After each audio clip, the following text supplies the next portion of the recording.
జై శ్రీరామ్ అండి.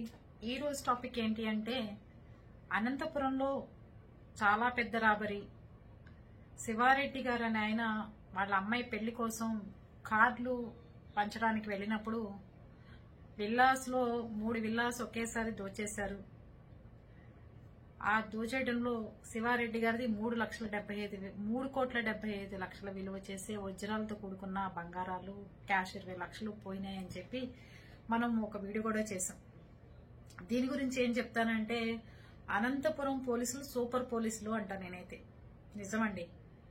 ఎందుకు అంటే ఈ దొంగలు 6 కలిసి చెన్నై, మదురై అటు సైడ్ అంతా వెళ్లారు. ఈ బంగారం, ఈ డబ్బు పట్టుకుని పారిపోయారు. పారిపోయి అక్కడ అమ్ముదామని చూశారట.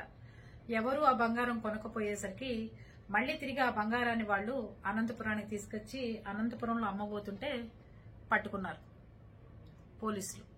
పట్టుకుంటే ఒక 4 దొరికారు. ఒక 2 ఇంకో సగం బంగారం పట్టుకుని పారిపోయారు. వాళ్ళిద్దరు కూడా దొరికిన తర్వాత రికవరీ చూపిస్తాము అని చెప్తున్నారు. చూసారా, 15 రోజులు కూడా గడవక ముందే దొంగల్ని పట్టుకోగల సామర్థ్యమైన పోలీసులు అనంతపురం పోలీసులు అంటా నేనైతే. ఎన్నో రాబరీ కేసుల్లో రికవరీ చూపించిన పోలీసుల్లో చాలా మంది మిగిలిపోతారు. అలాంటిది ఇంత పెద్ద మొత్తంలో దొరికినా కూడా వాళ్ళ దగ్గర పగడ్బందీగా ప్లాన్ చేసి వాళ్ళని పట్టుకుని శివారెడ్డి గారి బంగారం శివారెడ్డి గారికి అందజేయాలి అని వాళ్ళ ప్రయత్నం ఉంది. చూసారా, నేనైతే హ్యాట్స్ ఆఫ్ చెప్పాలండి అలాంటి పోలీసులకి. సూపర్ పోలీసులు అని చెప్పాలి మనం. ఇలాంటి వాళ్ళకి అవార్డులు ఇవ్వాలి.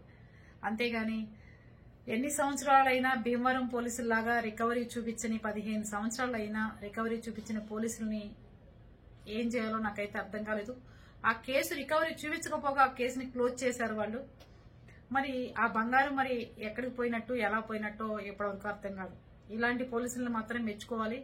ఎవరైతే పని బాగా చేశారో వాళ్ళని మెచ్చుకోవడం, అది అందరూ చేస్తుంటే వాళ్ళు ఇంకొంచెం స్పీడ్గా ఇంకొంచెం ప్రజలకు ఉపయోగపడేలాగా చేస్తూ ఉంటారని నా ఉద్దేశం. అనంతపురం పోలీసులు మాత్రం సూపర్ పోలీసులని ప్రతి ఒక్కళ్ళు మెచ్చుకోండి.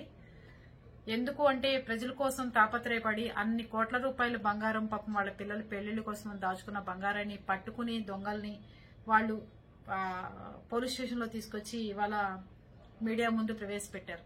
అందుకని అనంతపురం పోలీసులు సూపర్ పోలీసులు అని నేను అంటాను. ఓకేనా?